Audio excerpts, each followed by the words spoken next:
Hi guys, Martin speaking. Welcome to another video in How to Play 40k series. And now we're going to look at the Psychic phase, which is changed massively in 7th edition. So it deserves a video all to its own. Now for the purposes of this video, although this naturally comes after the movement phase within our turn sequence, there are certain elements of it where I'm going to be talking about things that involve shooting attacks. So if you've got no knowledge of shooting attacks and how they work, some of this might not make sense to you. By all means, still watch it to get to grips with it, and then after you watch the shooting video, come back onto it and it'll make a lot more sense, I suppose, is what I'm trying to say. So what is the Psychic phase?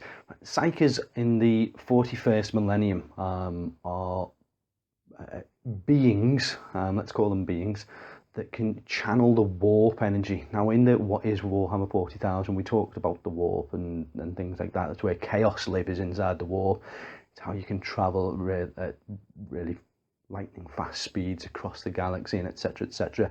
And it's just raw energy. So these psychers can channel this energy and they can use it to some devastating effects. It's basically magic. That's the simple way of describing what psychic is magic. It's psychic energy used to horrific effects, sometimes not.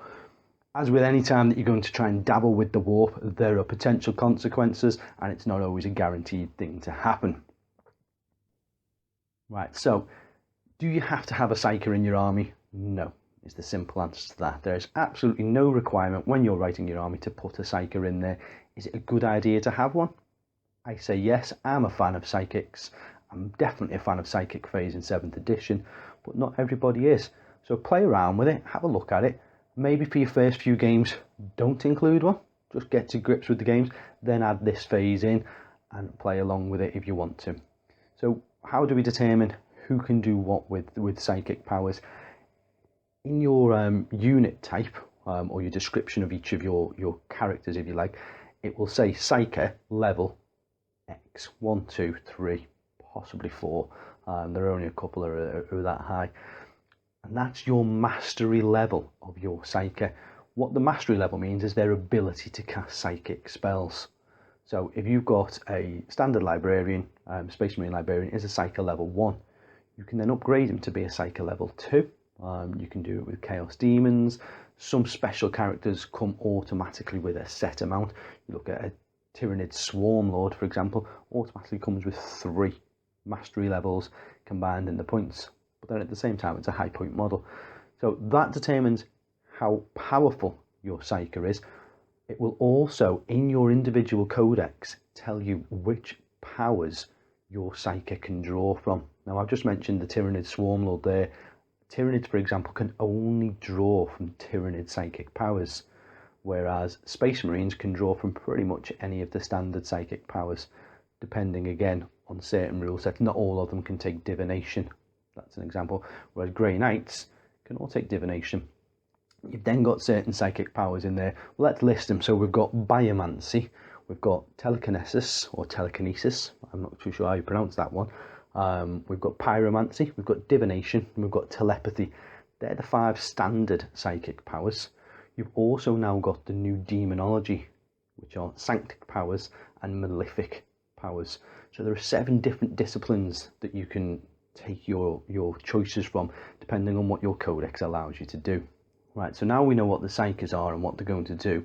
We draw our powers. We need to go back a couple of steps in the game to when we're actually deploying the armies, and we roll off for our psychic powers. So you would let your opponent know that your level 2 librarian, Space Marine librarian, is going to take a roll on X table and B table. You then roll a d6, whatever the number is the power that you've actually learnt, or you know is a probably better way of putting it, and that's the one that you have. If you do not want that power, so you might roll a 1 on biomancy, which will give you Iron Arm. Now you might not want Iron Arm.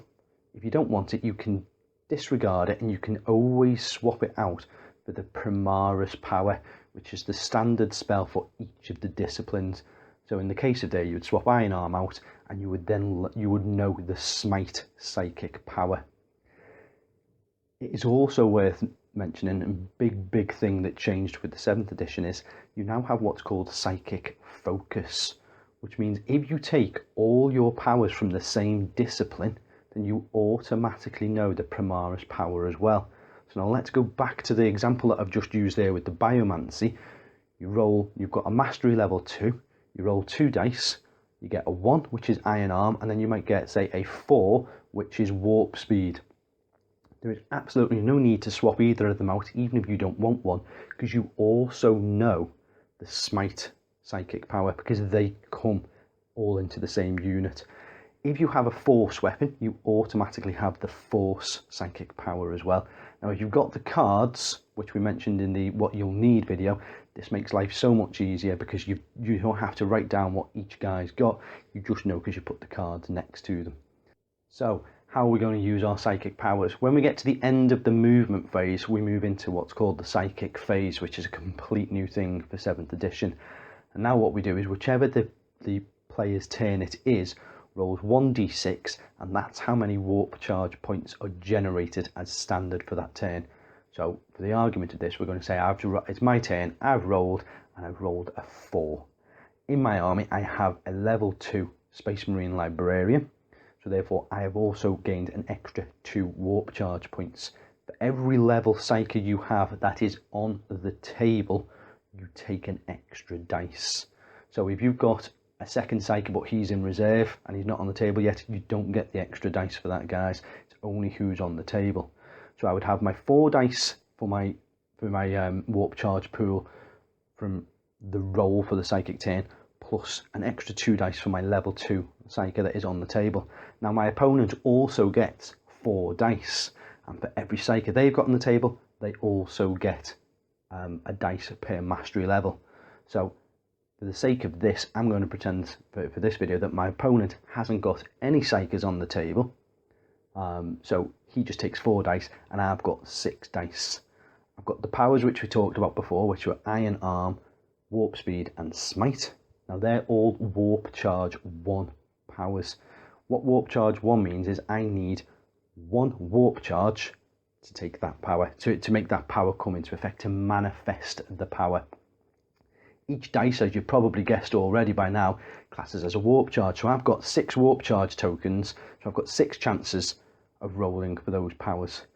I can roll as many as I want against one power, or I can put them all against different powers, and you spread them out against the psykers in your army. Now how do we do it? Again, as always, we're going to roll some dice, and on the roll of a 4 plus, the Warp Charge is successful. So on a Warp Charge 1 power, you need to roll 1 dice, and on a 4 up, that power is successful. It's what we call manifested. Now, you've only got a 50% chance of rolling a 4, so to make it more plausible, I've got 6 dice. I really, really, really want Iron Arm on my Librarian because it's going to make him a much stronger and tougher character.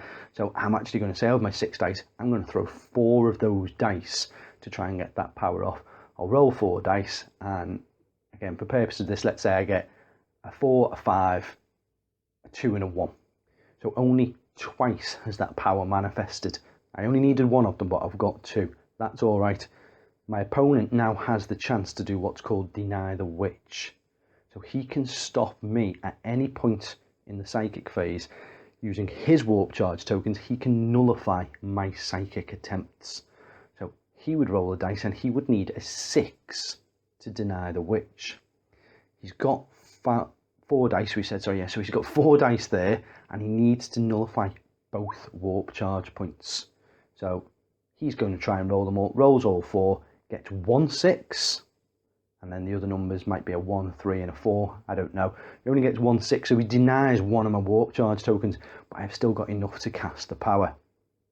At that point, I then need to talk about higher Warp Charge values, because this is something that people have got confused of with the new psychic phase. Let's say I'm casting a Warp Charge 2 psychic power, or even more, I might be casting Warp Charge 3, I might be trying to summon some demons. So I'm casting a Warp Charge 3, I've rolled 4 dice, and I get 3 4s and a 3. So the power's gone off. I've got it, I've got enough to get it. If I only rolled 2 4 or mores, I wouldn't have manifested enough power to make the spell work. So in this instance, I got 3 4s, I'm okay, I've cast the power.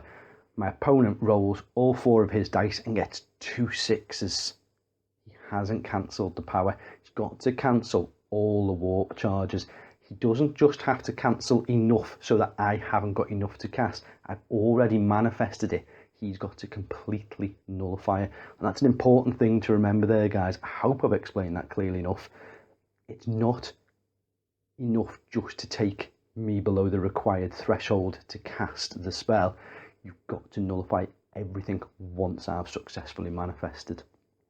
Now, we said before, dabbling with the warp's not so easy. We've already said you've only got a 50% chance of getting the 4. What else can help you in here? Perils of the warp. If at any point when you're casting psychic spells, you roll a double 6, then you suffer Perils of the Warp. You instantly go to your rulebook and you follow the roll for Perils of the Warp. You roll a d6 and that will tell you what happens to you. And basically you delved a little bit too deep into the warp and you might have touched something you shouldn't have touched. And the very worst thing that can happen is you die. Possibly the better thing that could happen is you could turn into a demon prince. Who knows? You look through it, you see what happens, and you pay your money, you take your chance. The more dice you roll, the more likely you are to roll a double 6. Again, it's a chance you take. This whole game's all about taking chances. And that deals with Perils of the Warp. Doesn't matter if you roll 4 6s, you don't roll it twice, you only roll on Perils once per psychic power. So if you try to cast 4 psychic spells and you get Perils 3 times and you're lucky enough to get away with the other 2, then so be it, but you can suffer each time you try to cast a psychic power. We need to jump back to Deny the Witch, because I just said it's a 6 up, and it's not always a 6 up, because as with anything in this game, you can have modifiers. So, if you're casting a spell, and I'm going to go into the different kinds of psychic powers, if you're casting a psychic power against somebody that is a malediction, or it's a witchfire attack, so that means you're specifically putting it against a unit. If you have a psyker in the unit that is being cast against, by the virtue of the fact that you are a psyker, you are more likely to be able to stop a spell. That would make sense. So therefore, rather than just a 6 up for Deny the Witch, you need a 5 up to Deny the Witch. If you are a greater mastery level than the psyker casting against you, so again with my Space Marine Librarian, if a level 1 is casting against me and I'm level 2, then I actually deny on a 4+, you get +1 to your modify. So I've got +1 for being a psyker, +1 for mastery level being higher, and then the only other thing that really adds up to it, other than special rules, is Adamantium Will. If your model's got the Adamantium Will, then it's like a further psychic hood, if you like. It's a deeper psychic hood, and it stops the power getting through, and it gives you a +1 modifier. So all of a sudden, if a level 1 psychic casts against my level 2 librarian, then I can deny the witch on the roll of a 3+. So I've got a good 66% chance there of actually cancelling that spell. So that just makes you think tactically about who you want to try and put your psychic spells against. There are certain models that get certain rules which just deny. Khan the Betrayer has Deny the Witch on a 2+ standard. You just don't cast psychic spells against that guy or his unit. Simple as that, guys. But that deals with Deny the Witch. It deals with Perils of the Warp. So now we need to move on to what kind of psychic powers are there? So there are a few different types of manifestation. There is blessing powers. A blessing power is something that targets the psyker himself, his unit, or another friendly unit. And it normally gives some sort of buff to the army. So it'll give Feel No Pain, or it might give reroll to hits, whatever it might be. And they're blessings that you cast upon your own unit. You don't roll to hit, you just roll to see whether or not your psychic power goes off. If you create the warp charge and your opponent doesn't choose to deny it or doesn't successfully deny it, then the power's gone off and the rules are applied as stated under that specific psychic power. The next type is a malediction power. So quite the opposite to a blessing. This is something that is going to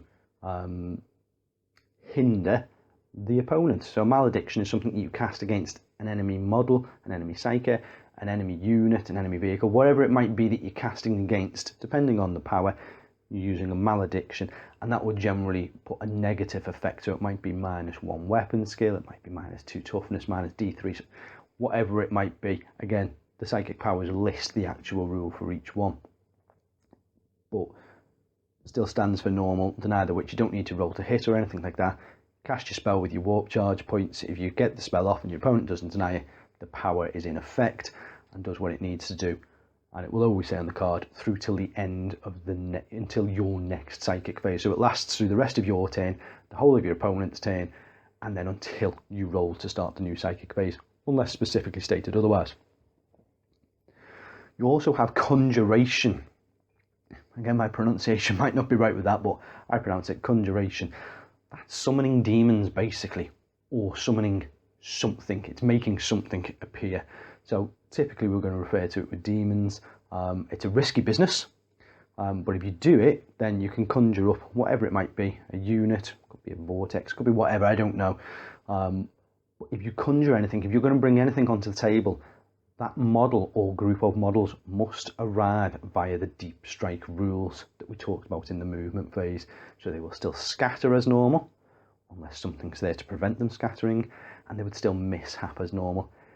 If the unit that you have conjured has a Psyker in the unit, then as soon as they arrive on the table and they're safe and therefore the mishap hasn't gone on, then you roll for their psychic power as well. So if you were to bring on some Zeech horrors and they had one Psyker with mastery level 1 in there, then you would roll for that power as soon as that unit's arrived, and that's what power they have. They can't cast with it in that particular psychic phase, but it's there for the next phase and you will already know what their power is. Right, so now we're going to look at Witchfire powers. Now, with a Witchfire power, it works as a shooting attack, which obviously we're going to cover much more in the shooting phase, how you roll to hit and things like that. But ultimately you have to roll to hit with a Witchfire power. It's worth mentioning at this point that if you're in a transport, you can still use your Psyker's warp charge allowance if they're inside a transport, but you can't manifest any blessing or malediction powers whilst inside a transport, and you can only use Witchfire powers if there are firing points to shoot out of. At the same time, you can't cast any psychic powers against a unit inside a transport, so an enemy unit. I sort of mentioned that at this point. But back to Witchfire anyway. So Witchfire is a shooting attack. So you've rolled to manifest your power. Your opponent not denied the power, so therefore you've cast it. You've now got to roll to see if you hit the unit. So you've already declared your target, because when we go through the psychic phase, you nominate your Psyker, you then declare your target, you then roll to see if you manifest your power, you then do the deny the witch, and if everything's still over at the end, then you resolve your power's effects. So we're going to use my Space Marine Librarian, who's a level 2, and he's a ballistic skill of 4, so that means he needs a 3 to hit. So he's rolled, he's successfully manifested, my opponent didn't deny, I now roll another dice and I need a 3 to make a hit. If I don't hit, the power's used, the warp charge points are gone, and it's just tough luck. But obviously if I do hit, then I've hit the unit and the power then takes effect. The next step to Witchfire is Focused Witchfire. And what Focused Witchfire is you can nominate one model within the unit that you've declared. If it's a character, they do get their lookout sir rolls. If it's not a character, so it might just be a guy with a heavy weapon that you specifically want rid of. With a Focused Witchfire, you need to make note of how many warp charge dice you successfully manifested. Because if the total amount of manifestation dice exceeds the warp charge required to cast the psychic power, then you can use your Focused Witchfire. If it's only equal to the amount of Witchfire that you need, warp charge that you need, then it just hits the first guy in the unit as any normal shooting attack would. So that then covers off Witchfire for us there. So we have a beam psychic power as well. Now a beam, you just need to trace an invisible line from your Psyker to the point where the range is, so 12 inches or whatever it might be. And if you imagine a millimetre thick line, the way I do it is I would turn my tape measure on its side and you run the line. Now any model that beam touches, friend or foe, actually takes effect from the psychic power. So you can kill your own guys or affect your own guys with this.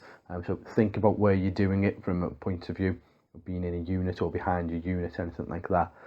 And you're only allowed one, your opponent is only allowed to deny the witch once, not for every unit it affects, just once for the whole power. That's also exactly the same for the other type of attack, which is an over attack. Still only one deny the witch. The benefit with a Nova attack is you can actually use it to attack models that are in close combat. And this one works like a blast template, so it might have, I don't know, say a 10-inch range. You just measure 10 inches right the way around in a circle, so right around your model, and anything that's underneath there takes effect from the power that's an enemy unit, unless it specifically says friendly or enemy. They're normally just enemy on those. As we discussed in a much earlier video as well, any psychic powers which affect your stat line can never make you go below 1 or above 10. So you can't suddenly be buffed up to a leadership 20, and you definitely can't go down to a weapon skill 0. It's just the way it works, guys, but again, we've covered that earlier on. Right, now we need to look at the demonology spells. So they're split into two halves, as sanctic and malefic. Anybody can use these spells unless it specifically says otherwise. So Tyranids, I've already mentioned, can't use these because they can only use the hive powers. So if you're a Grey Knight, you can only use sanctic powers. And if you are a demon, you can only use malefic powers. You can still use biomancy and telepathy and things like that, but from the demonology powers, they're all you can actually use as those units. Difference with these powers and where they get slightly strange compared to the others is the perils of the warp is on any double rolled, not just on a double 6, for anyone that isn't a Grey Knight or a demon. So if you're a Grey Knight or a demon, you're still just on a double 6, gives you perils of the warp. But if you're normal, if my Space Marine Librarian, if he rolls a double 2, the power doesn't cast, and I suffer a perils of the warp as well. It's much trickier when we start using demonology, because you're touching things you shouldn't be touching in the warp, basically, I think is the way of looking at it. It's a much harder psychic power to pull off. Anything that you summon, as we've mentioned in the Conjuring, must arrive via deep strike. If you do summon a unit of demons, it's worth noting that when those demons arrive, you can't take any upgrades for the unit other than if the unit allows a banner, a musician, or a champion, then you're allowed those in the unit, but you're not allowed weapon upgrades or any psyche upgrades that aren't standard with the unit. If the unit you conjure does have a psyche in there, you instantly throw for your psychic power. You instantly roll for your psychic power as soon as they've arrived by your deep strike. I've already mentioned that anyway though. So that covers psychic phase. Love it or hate it, it's part of the game. You don't have to use it. It's not necessary, as I've said. You don't even have to take a psyche. But I personally think it's a fun side of the game. The tactics that are involved in it are fantastic. Yes, it's open to abuse, but then so is every rule in the game. But if it's used in the right kind of way, it can add a nice fun element to the game, because you never know whether you're going to get the power off. But play around with it. As I mentioned, try some games without it first and then bring it in. But it's there to stay. They're not going to be getting rid of it that I can see. And just have some fun with it. That's what I said in the very first video, is the game's all about fun. So learn to play the game for that reason. And if you've liked this video, then press the like button. I'm going to say my bit that I always say for my disclaimer, where I'm not a rules expert or guru. If I've got something wrong, drop it in the comments below. I'll try and fix it with annotation or a separate video, however I go about doing it. If you like what I've done, then leave some good comments in there. Press the subscribe button, press the like button. And if you haven't already, then share it out. Let's get it out on Twitter, Facebook, etc. And see where we can go from there. And I'll see you in the next one, guys. Thanks for watching.